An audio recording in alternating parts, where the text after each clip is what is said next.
Bonjour, mesdames et messieurs. Je suis le professeur Aketan Odile. Je suis enseignante chercheur en santé publique à l'Université Félix Houphouët-Boigny d'Abidjan, en Côte d'Ivoire. Et avant mon exposé, je voudrais remercier tout d'abord les organisateurs de ce colloque, particulièrement les professeurs Belkadir et Agnaou, de m'avoir associé à cet important événement scientifique. Merci, cher professeur. Alors, je vais donc vous présenter la nutrition et le diabète en Côte d'Ivoire, profil épidémiologique et stratégie de lutte. Alors, pour cette présentation, nous allons adopter le plan suivant. Après l'introduction, dans une première partie, je parlerai de la situation du diabète en Côte d'Ivoire, la prévalence et les stratégies de lutte. Et dans une deuxième partie, la situation nutritionnelle en Côte d'Ivoire, la prévalence et les stratégies de lutte. Et je terminerai par une conclusion. Alors, il faut savoir que le profil épidémiologique de la Côte d'Ivoire est marqué par la persistance des maladies transmissibles et la montée galopante des maladies non transmissibles. Et ces maladies non transmissibles sont responsables de 37% des décès en Côte d'Ivoire contre 28% en Afrique subsaharienne. Les maladies métaboliques telles que le diabète sucré, l'obésité, les dyslipidémies et de plus en plus le syndrome métabolique tiennent une place de choix parmi ces maladies non transmissibles. Et ces maladies constituent de véritables problèmes de santé publique en Côte d'Ivoire du fait de la progression constante du nombre de personnes affectées. Alors, en ce qui concerne d'abord la situation du diabète en Côte d'Ivoire, en termes de prévalence, en 1979, la prévalence du diabète était à 5,7% et quelques années plus tard, donc en 2017, avec l'enquête Prévadia, cette prévalence a été retrouvée à 6,2%. Et il a été noté des inégalités selon la zone de résidence et la situation géographique. Alors, la prévalence du diabète, on le constate, est plus élevée en zone urbaine par rapport à la zone rurale. Donc, en zone urbaine, 7,36%. Et également, dans le nord-ouest et le nord-est de la Côte d'Ivoire, on observe des prévalences de diabète qui fluctuent entre 6,86% et 14,84%. Alors, en ce qui concerne le mode de vie de la population en Côte d'Ivoire, il a été noté que 31,5% de la population n'avait aucune activité physique, 37,96% consommaient de l'alcool et 6,1% du tabac. En ce qui concerne les facteurs de risque cardiovasculaire, il est noté que 36,83% de la population présentait une hypertension artérielle, 33,55% une hypercholestérolémie et le taux de taille élevé était à 25,67% chez les femmes contre 3,76% chez les hommes. Alors, face à ce profil épidémiologique du diabète, des stratégies de lutte ont été mises en place en Côte d'Ivoire. Déjà en 1998, il y a eu la création du Programme national de lutte contre le diabète et en 2007, ce programme a été élargi aux maladies métaboliques. Et il faut dire qu'en 2008, il n'existait seulement que 2 centres spécialisés dans la prise en charge de la maladie diabétique et ces 2 centres étaient situés à Abidjan. Et ce qui offrait peu de possibilités de prise en charge aux malades de l'intérieur du pays. Il a été également constaté une pénurie marquée de ressources humaines pour la prise en charge des diabétiques et également des difficultés d'accès aux traitements antidiabétiques, surtout à l'insuline.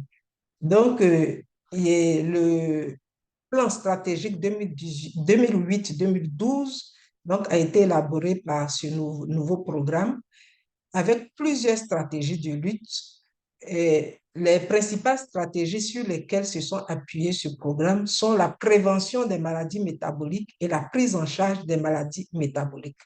En ce qui concerne la prévention des maladies métaboliques, elle était basée sur la campagne d'information et de sensibilisation en direction de la population générale avec la diffusion des messages radio-télévisés, la confection d'affiches et de dépliants, l'organisation de conférences, etc. Également, l'organisation de Journée mondiale de diabète chaque année, l'organisation de la Semaine nationale des maladies métaboliques et les campagnes de dépistage des sujets à risque des maladies métaboliques dans les différentes communautés. Alors, qu'est-ce que nous constatons en termes d'avancées actuellement dans la lutte contre le diabète? Alors, il y a eu l'ouverture de plusieurs structures de prise en charge du diabète, dont 3 centres de prise en charge à Abidjan. Et à l'intérieur du pays, donc au niveau des districts sanitaires, il y a eu la création de 40 unités de prise en charge intégrée du diabète et de l'hypertension artérielle.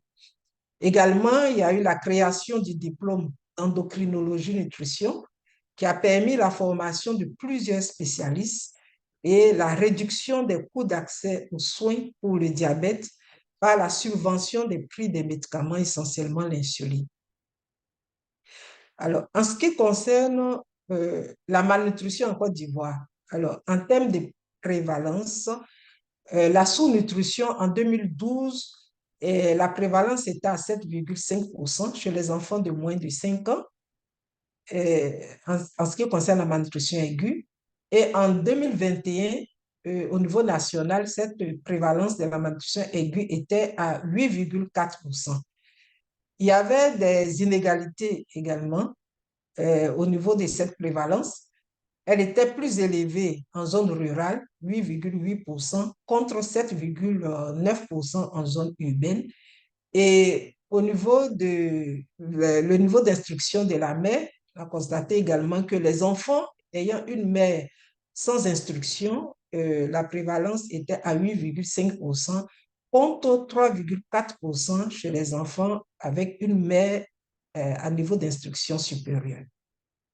Alors, au niveau de la surnutrition, il faut dire déjà qu'en Côte d'Ivoire, cette surnutrition touche beaucoup plus les adultes que les enfants, et chez les adultes, beaucoup plus les femmes que les hommes.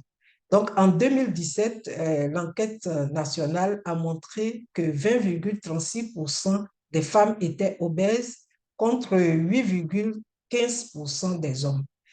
Et l'enquête de 2021 montre que, comme je l'ai dit tantôt, une prévalence pas très élevée chez les enfants de moins de 5 ans, qui était de 3,3%, avec également des inégalités, 4,4% en zone urbaine et 2,2% en zone rurale.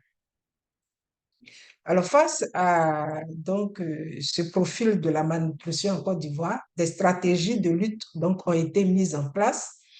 Déjà en 2001, il y a eu la création du programme national de nutrition. En 2012, il y a eu l'élaboration du programme national d'investissement agricole 2012-2016 et également l'élaboration de la politique nationale de l'alimentation scolaire 2012-2017. Et au vu du fait que la malnutrition était un problème multisectoriel, multifactoriel, donc le gouvernement en 2014 a donc décidé de mettre en place une plateforme qui prend en compte tous ces secteurs et donc a créé le Conseil national pour la nutrition qui est présidé par le Premier ministre.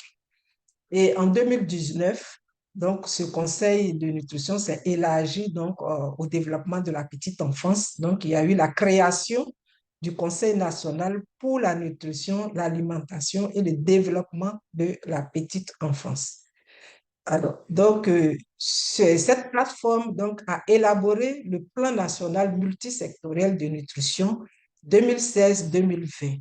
Alors, les grandes lignes stratégiques de ce plan donc, sont la promotion des bonnes pratiques nutritionnelles et des mesures de prévention, le renforcement de la prise en charge de la malnutrition, donc en termes de dépistage de soins et soutien nutritionnel, aussi bien la malnutrition que la surnutrition, l'accroissement de la disponibilité et l'accès à des aliments nutritifs et diversifiés pour la consommation, le renforcement de la sécurité sanitaire des aliments, le renforcement de la résilience des ménages aux crises alimentaires et nutritionnelles, l'amélioration de l'hygiène et l'accès à l'eau potable et au système d'assainissement et la création d'un environnement favorable à la nutrition et le renforcement de la gouvernance. Donc, voici les grandes lignes stratégiques de ce plan qui ont été mises en œuvre. Alors, quelles sont les avancées dans la lutte qui ont été constatées? Alors, il y a eu l'intégration de la nutrition dans les plans nationaux de développement successifs, donc le PND 2016-2020, le PND 2021-2025, ainsi que le plan stratégique de la Côte d'Ivoire 2030. Également, on a constaté l'engagement du gouvernement à financer le plan multisectoriel de la nutrition à hauteur de 15% du coût global.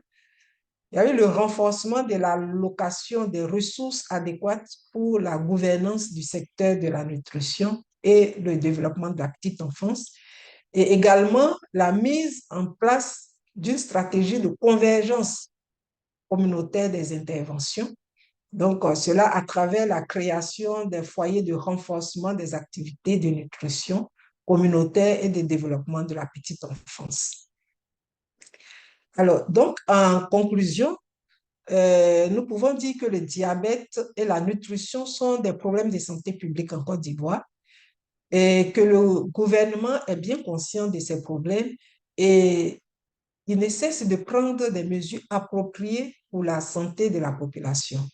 Et donc, actuellement, le plan stratégique intégré national de lutte contre les maladies non transmissibles en Côte d'Ivoire 2022 et 2025 et le plan national multisectoriel de nutrition 2021-2025 sont donc en train d'être mis en œuvre et nous espérons qu'après 2025, la situation épidémiologique concernant le diabète et la malnutrition en Côte d'Ivoire sera plus reluisante. Donc, j'arrive à la fin de ma présentation et je voudrais donc vous remercier pour votre aimable attention.